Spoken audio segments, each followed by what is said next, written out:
So today we are starting with origin and evolution of life. In that 5.4 Darwinism and the evidence of a Darwinism includes. Okay, so whatever evidence given by Darwin's for their theory. Okay, Darwin's ने उसके theory के लिए उसके postulates को prove करने के लिए कुछ एविडेंस दिए थे. सो वो पॉइंट्स हम लोग स्टार्ट करें. So now we are starting with the writing part. The first evidence of a Darwin's, that is evolution of a long naked giraffe. Now you can see in this diagram, when we see the ancestor of a today's giraffe, अगर हमने आज के giraffe देखे तो उनका जो भी नेक का रीजन है वो बहुत ही बिगर है. when we see the ancestor of that giraffe, अगर उनके पूर्वज वगैरह जो भी है एंसेस्टर देखे तो उनका नेक स्मॉल है as compare to today's giraffe. आज के जो जिराफ है इनके हिसाब से अगर मैचिंग किया तो उनका जो भी है that neck region is a smaller. So evolution of long naked giraffe to pluck and eat more leaves from tall trees and woody climbers. This adaptation becomes fixed in a life for survival. The giraffe, born tall, could survive in famine heat areas. This adaptation was transmitted to their offspring, and this is how present long naked giraffe came to existence. Okay, so यहाँ पर देखो अलग अलग points में इसको पूरा का पूरा दिखा है कि how the change of a neck, okay, how the long naked giraffe is came out.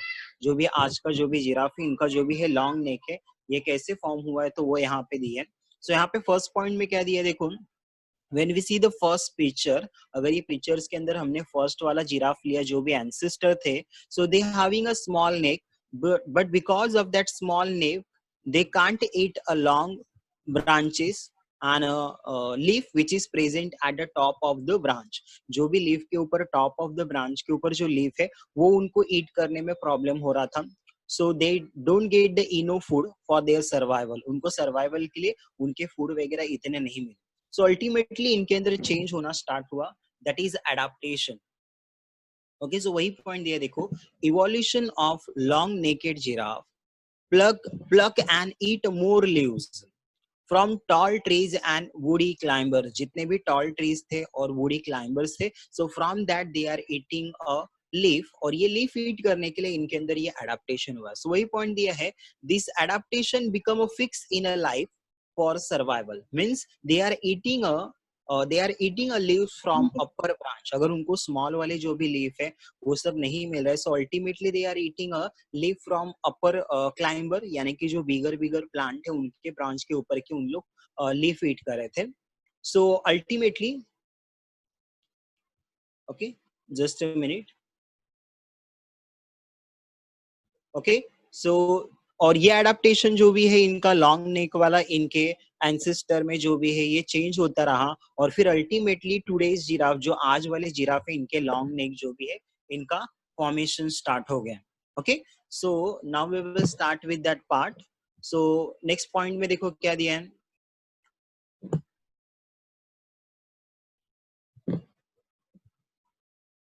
मंथन, बीच में वीडियो, देन स्क्रीन शेयरिंग, और फिर आवाज वगैरह जो भी है वो निकालना बंद करो, फिर डिक्लाइन करते हुए मेरा स्क्रीन ये हो जाता है, बंद हो जाता है. See all of you listen here. So the next point यहाँ पे क्या देखो देखो. Giraffe born or tall could survive in famine heat areas. जो भी हीट वाले एरियाज थे ऐसे जगह पे फिर इनको फूड अल्टीमेटली हाई मिलने लगे टॉल के वजह से. And this adaptation was transmitted to their offspring. और ये जो भी लॉन्ग टेल वाला जो एडेप्टेशन था ये इनके एक जनरेशन से दूसरे जनरेशन में ऑफस्प्रिंग के अंदर ट्रांसमिट होने लगे. This is how the present long naked giraffe came to existence. और फिर ऐसे करके क्या हुए, आज के जो जिराफ है इनका लॉन्ग नेक का फॉर्मेशन हो गया for the eating of a leaves, और ये धीरे धीरे चेंज हुआ है. सो this is one evidence of a Darwinism theory. Now we will go to a next evidence. Just a minute.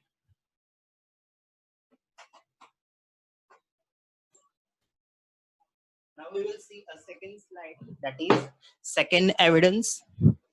Okay, so now you can see that the second evidence is black color pepper moth evolved gradually as a new species. Now you can see in this diagram, ये वाला जो point है, this is industrial melanism का part है. So ये हम लोग later on detail में देखने ही वाले हैं, लेकिन फिर भी short में यहाँ पर मैं आपको बता देता हूँ. देखो, now you can see that the second ये जो second area है ये agriculture area है, and जो ये first वाला picture है this is industrial area. यानी कि हमारे यहाँ का जो भी इंडस्ट्रियल एरिया वो इसर का अगर मैंने ले लिया, तो वहां पर अगर कोई प्लांट है, सो अल्टीमेटली उस प्लांट के ऊपर लाइकेन का ग्रोथ नहीं मिलेगा.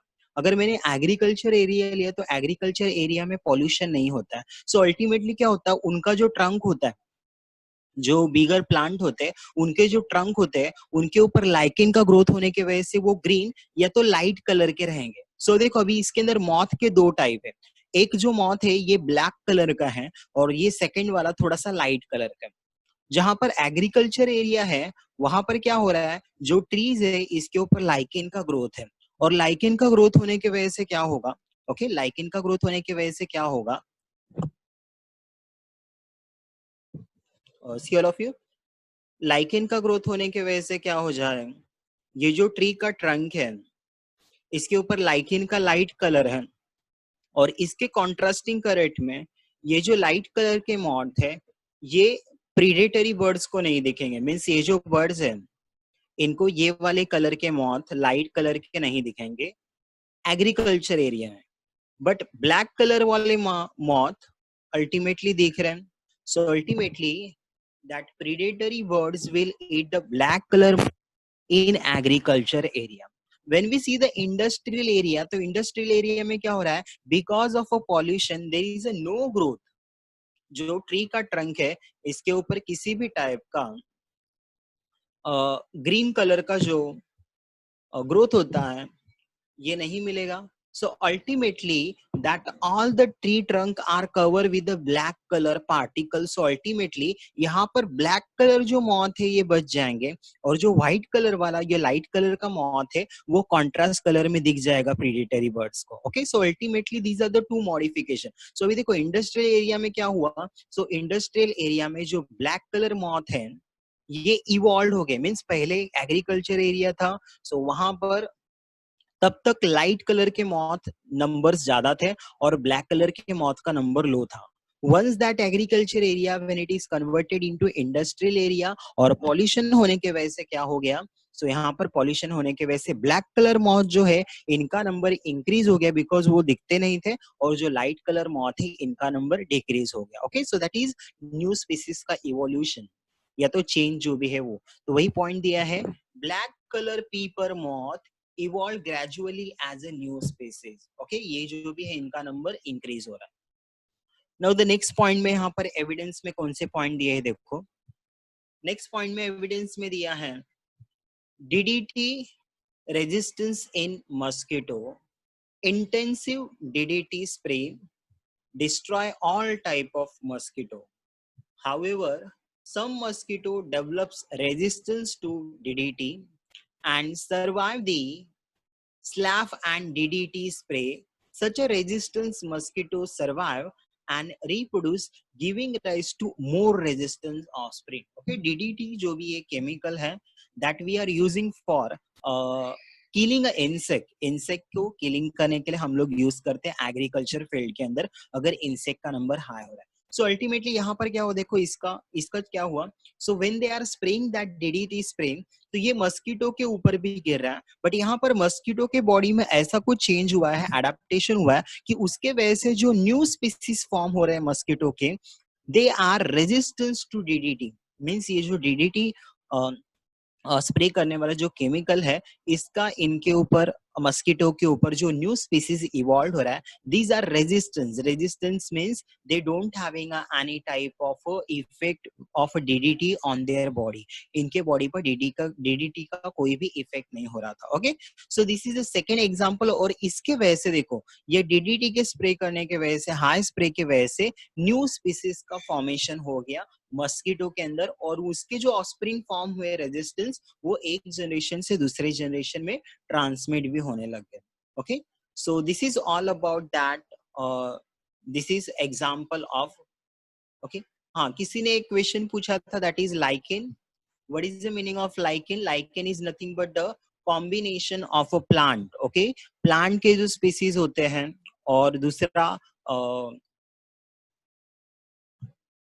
ओके, सो प्लांट, और जो सेकंड थिंग है दैट इज प्लांट के अंदर, sorry, fungi. Okay, plant and fungi, इन दोनों का कॉम्बिनेशन होके जो नया स्पीसीज का फॉर्मेशन होता है, that is called it as a lichen. Okay, किसी ने क्वेश्चन पूछा था. So this is all about that, this slide. Now we are moving to a next slide. Drawbacks related to a Darwinism. These are the evidence which will suggest the Darwinism का theory जो भी है, उसके वो सब evidence थे, और ये सजेस्ट करे कि डार्विनिज्म का थ्योरी जो भी है ये करेक्ट है. Okay, now there are some drawbacks. अगर ये इसके अंदर थ्योरी एक्सेप्ट भी हो रहा है, but there are some drawbacks. कुछ पॉइंट ये थ्योरी के अंदर नॉट कंसिडर करने वाले थे. So which are the drawbacks and objection to Darwin's theory? So Darwinism theory के जो objection थे, the first one objection is he considered a minute fluctuation. He considered fluctuating variation as a principal factor which are not inherited and not a part of evolution. मतलब Darwin's ने क्या किया था, Darwin's के theory के अंदर जो थोड़ा सा चेंज हो रहा है, यानी कि variation. What is the meaning of variation? कि एक स्पीसीज है, उसका कलर चेंज हो गया, उसके नेक्स्ट जनरेशन में कुछ अलग कुछ फॉर्म हो गया, बट ये अलग फॉर्म होने के अंदर कुछ लाइटली वेरिएशन भी आ गया. तो इस लाइट वेरिएशन को भी डार्विन्स ने इवोल्यूशन का एक पार्ट बता दिया था. But most of the time and some of the time these small variation are not transmitted from one generation to next generation. मतलब डार्विन्स ने कुछ जो वेरिएशन बोले थे कि जो इवोल्यूशन के लिए हेल्प कर रहे हैं, बट इसके अंदर कुछ वेरिएशन ऐसे भी थे जो नॉन फ्लक्चुएटिंग वेरिएशन कुछ ऐसे थे कि वो एक जनरेशन से दूसरे जनरेशन में ट्रांसमिट ही नहीं हो रहे थे. और वो एक जनरेशन से अगर दूसरे जनरेशन में ट्रांसमिट ही नहीं होगा तो इवोल्यूशन कैसे होगा?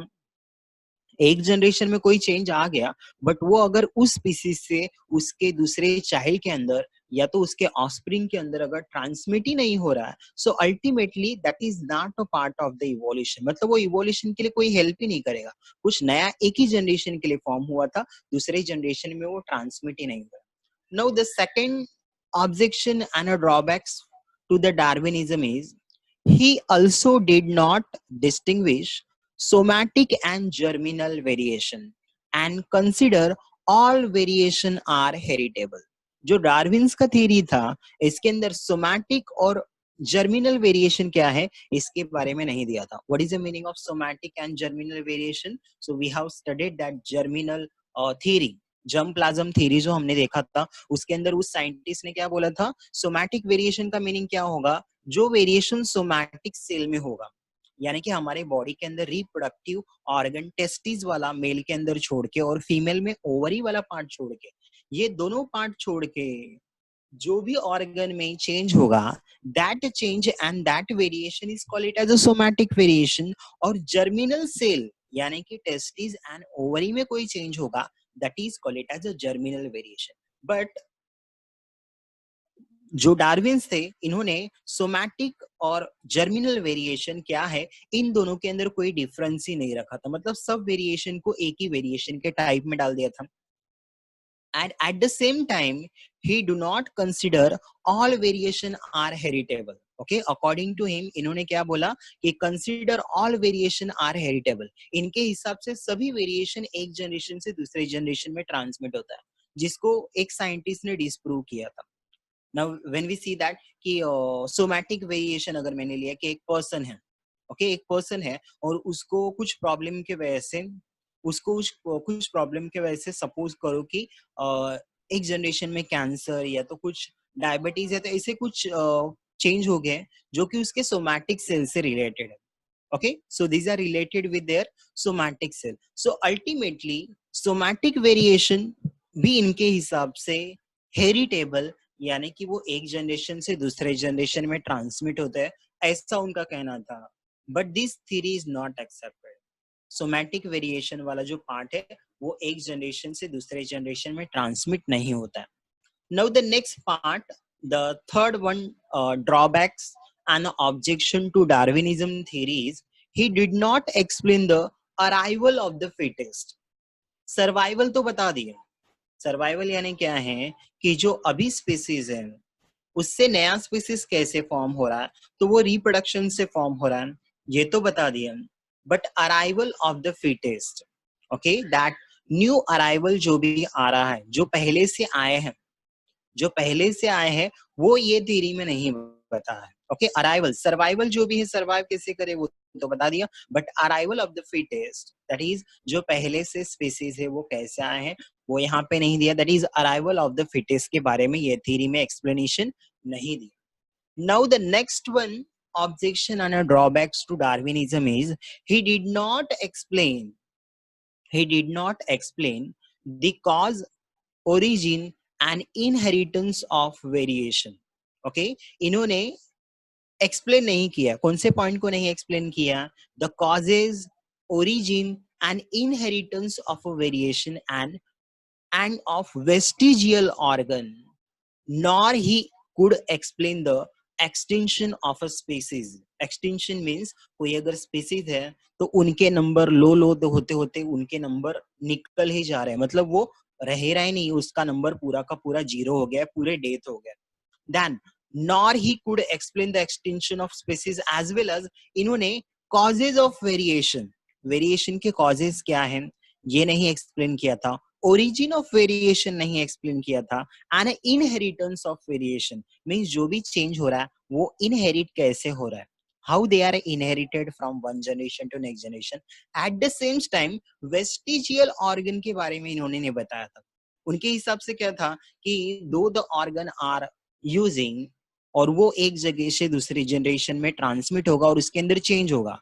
बट वेस्टिजियल ऑर्गन लाइक हमारे बॉडी के अंदर कुछ पार्ट्स है, निक्टेटिन मेम्ब्रेन है आई के अंदर, अपेंडिक्स है, सो ये सब ऑर्गन नहीं भी यूज हो रहा है, तो वो इवोल्यूशन के अंदर पेरिश क्यों नहीं हुआ है? दूसरे पार्ट अगर पेरिश हुए, टेल वगैरह, तो ऐसे पार्ट पेरिश क्यों नहीं हुए? वेस्टिजियल ऑर्गन के बारे में इन्होंने कुछ नहीं बताया था. Then extinct of the species, कोई स्पीसीज का नंबर लो होते होते पूरा का पूरा लो हो रहा है. And origin, causes and inheritance, that is transmission of variation के बारे में इन्होंने कुछ भी नहीं बताया था इनके through. So this is all about this slide. Now we will go to a next slide. Just a minute.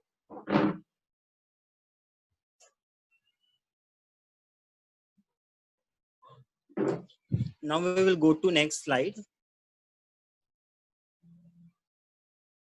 The last one, drawbacks and objection to Darwinism theory is, according to a natural selection, new species are formed by gradual accumulation of useful variation. Okay, अगर हमने natural selection लिया जिसमें nature select करा, तो इसके अंदर new species का जो फॉर्मेशन होता है ये gradually step by step accumulation of useful variation, यानी कि वेरिएशन के दो टाइप हमने जो देखे थे, दैट इज हार्मफुल वेरिएशन और एक हमने लिया था useful.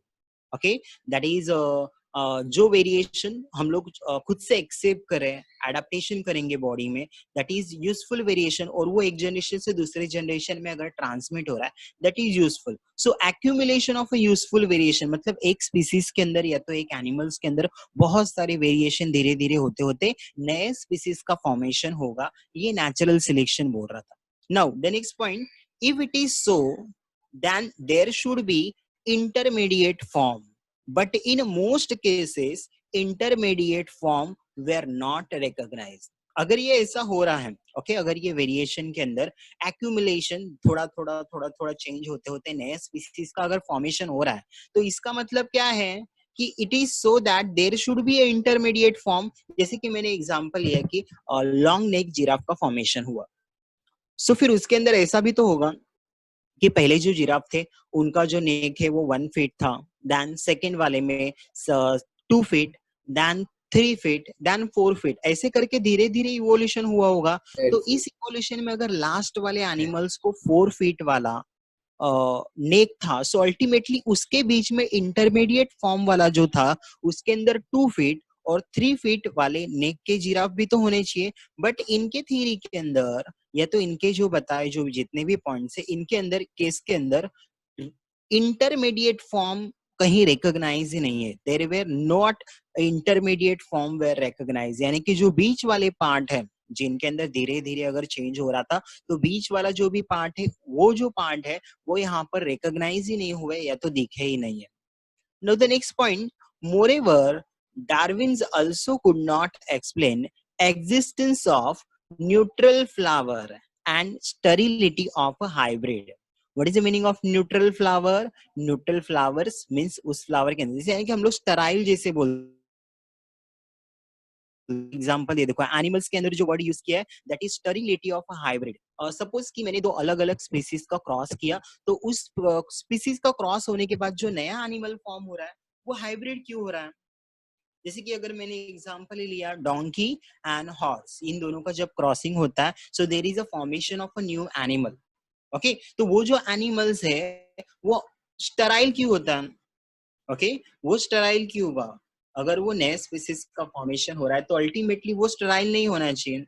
So neutral flower that is related with the plants, plants के अंदर जो स्टराइल कंडीशन है दैट इज न्यूट्रल फ्लावर यहाँ पर दिया है, और एनिमल्स के अंदर जो एग्जांपल दिया that is a sterility of a hybrid, यानी कि जो भी नया फॉर्म होगा दो अलग अलग स्पीसीज का क्रॉसिंग करने के बाद जो नया स्पीसीज फॉर्म होता है हाइब्रिड, वो हाइब्रिड मोस्ट ऑफ स्टेराइल हो जाता है। तो वो स्टेरिलिटी क्यों है इसके बारे में भी डार्विन्स के थ्योरी में नहीं दिया था।